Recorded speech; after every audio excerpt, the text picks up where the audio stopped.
Good morning विद्यार्थी मित्रों। कक्षा 11 विषय भूगोल पाठ 7 भूमि स्वरूप। पिछले वीडियो में हम लोगों ने मुख्य भूमि स्वरूप का वर्गीकरण के बारे में जाना।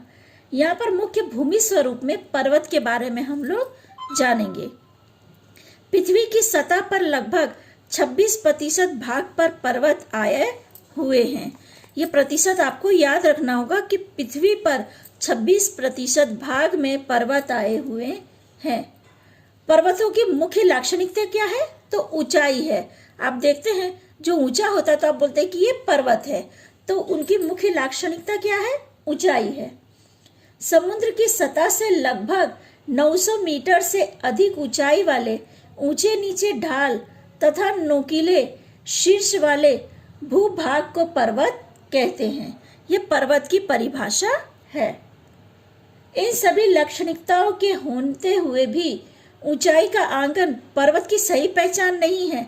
खाली ऊंचाई होने से वो पर्वत नहीं हो जाता है, क्योंकि तिब्बत के जो पठार हैं उनकी ऊंचाई 5000 मीटर से अधिक है, फिर भी उन्हीं की गणना पर्वतों में नहीं होती। पर्वतों के लिए मुख्य भूमि स्वरूप की ऊंचाई, आकार एवं ढाल को भी ध्यान में रखा जाता है। यानी सिर्फ ऊंचाई ही मुख्य नहीं है, समुद्र तल से उसकी ऊंचाई को जोड़ा जाता है। एक निश्चित ऊंचाई को ही पर्वत में गिना जाता है। जैसा मैंने बताया कि तिब्बत का जो पठार की ऊंचाई है वो 5000 मीटर से अधिक है, लेकिन उसे पर्वत में गिना नहीं जाता। पर्वत के प्रकार। निर्माण प्रक्रिया के आधार पर पर्वत के मुख्य 2 प्रकार किए गए हैं। पहला है भूगर्भिक पर्वत, दूसरा है अवशिष्ट पर्वत। भूगर्भिक पर्वत के प्रकार, जैसे हमने पढ़ा कि पर्वत के 2 प्रकार हैं, उसमें भी भूगर्भिक पर्वत के 4 प्रकार हैं।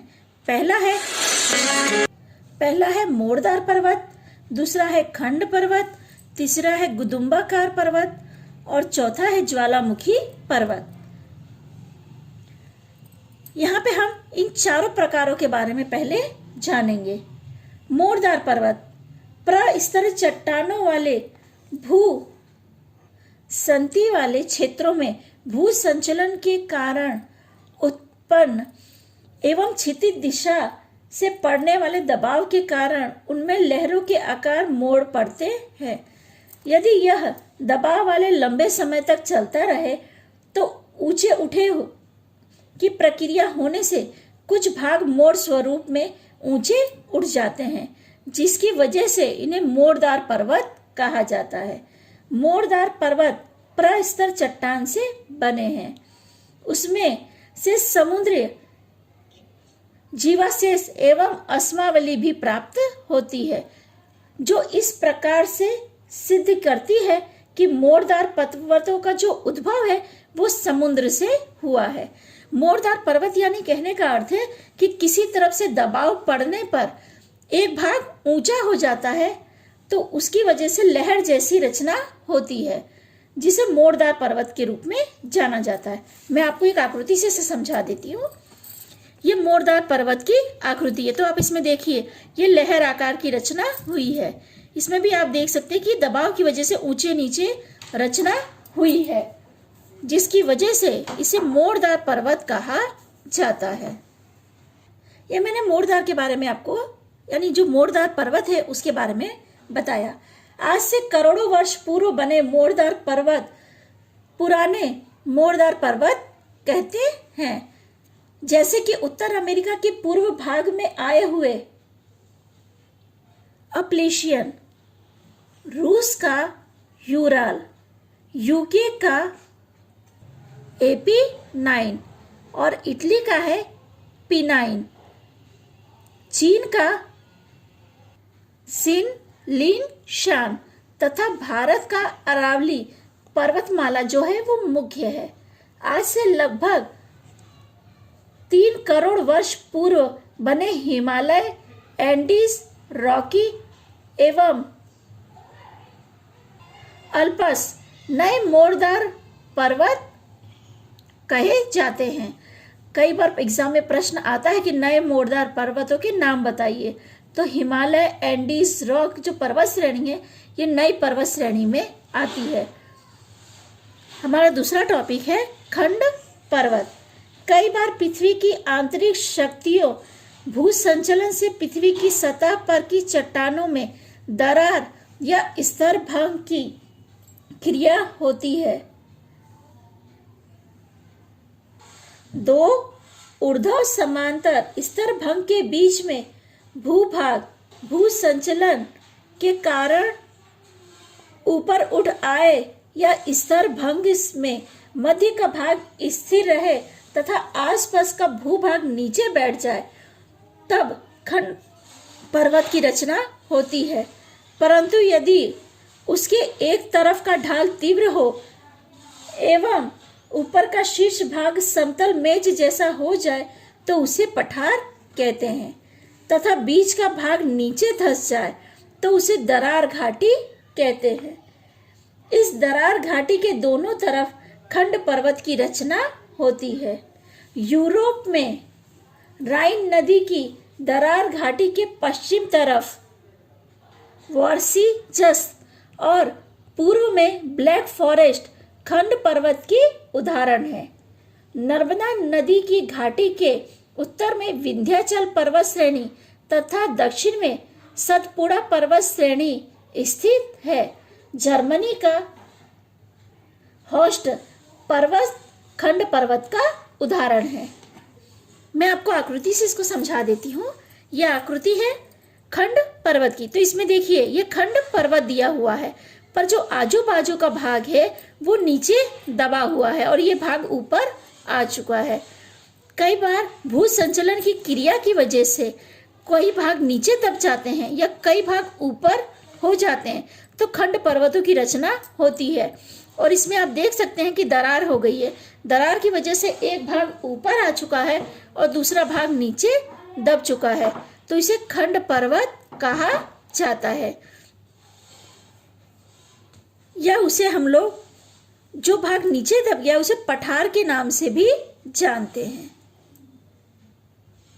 तीसरा टॉपिक है गुदुम्बाकार पर्वत। पृथ्वी के भूगर्भ में विद्यमान मैग्मा पृथ्वी की सतह पे आने का प्रयत्न करता है, परंतु ऊपर आते हुए कठोर चट्टाने स्तर उसे अवरोध बनता है, जिससे मैग्मा के दबाव से भू स्तर गुदुम्बा आकार में ऊपर उड़ जाता है, तो उसे गुदुम्बाकार पर्वत कहते हैं। पर्वत की बाहरी चट्टान सतह घर्षण के परिबल द्वारा घिस जाने पर आंतरिक भाग में जम गया मैग्मा को देखा जा सकता है। राजस्थान में यात्रा धाम सुंधा माता के पास आया हुआ पर्वत एवं यूएसए के उटाह राज्य का हेनरी पर्वत गुदुम्बाकार पर्वत का उदाहरण है। यह गुदुम्बाकार पर्वत की आकृति है। इसमें क्या है, जो पृथ्वी के अंदर मैग्मा है वो ऊपर आने की कोशिश करता है, पर किसी कारणवश वो ऊपर आ नहीं पाता है। किसी अवरोध की वजह से वो मैग्मा अंदर ही दबा रह जाता है। तो मैग्मा क्या है, ऊपर की सतह घस जाने पे, यानी ये क्रिया वर्षों में होती है। धीरे धीरे जब ऊपर का स्तर घस जाता है बरसात के या धूप की वजह से या घर्षण की वजह से, जब ऊपर का स्तर घस जाता है तो ये जो मैग्मा है ये जमा हुआ दिखाई पड़ता है। तो इस पर्वत को गुदुम्बाकार पर्वत के रूप में या गुदुम्बाकार पर्वत के नाम से जानते हैं। चौथा टॉपिक है हमारा ज्वालामुखी पर्वत।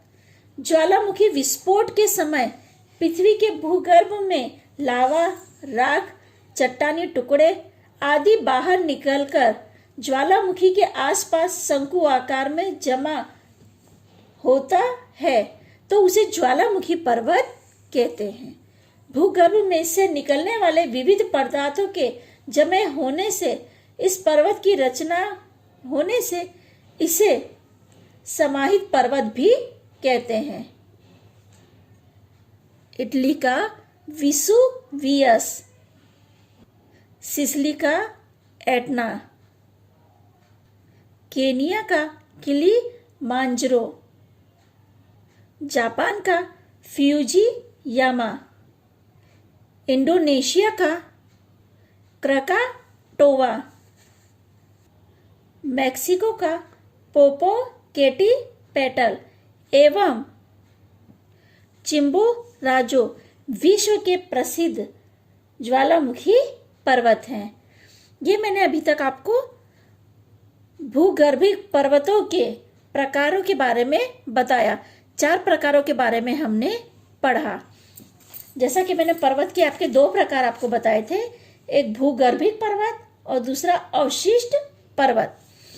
अब हम अवशिष्ट पर्वत के बारे में थोड़ा बहुत जानेंगे। पर्वत पठार जैसे ऊंचे भूमि स्वरूप घर्षण के बल द्वारा घिसकर अपने अवशिष्ट शंकु आकार में शेष रह जाते हैं, तब उसे अवशिष्ट पर्वत या शेष पर्वत के नाम से जानते हैं।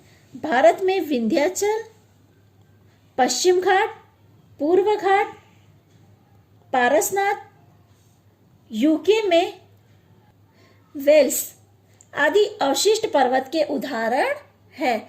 अवशिष्ट पर्वत का अर्थ हुआ कि जो पर्वत घर्षण के कारण शेष थोड़ा बहुत बचा हो, यानी घर्षण होकर वो पर्वत घस गया है, उसे अवशिष्ट पर्वत या शेष पर्वत के नाम से जानते हैं।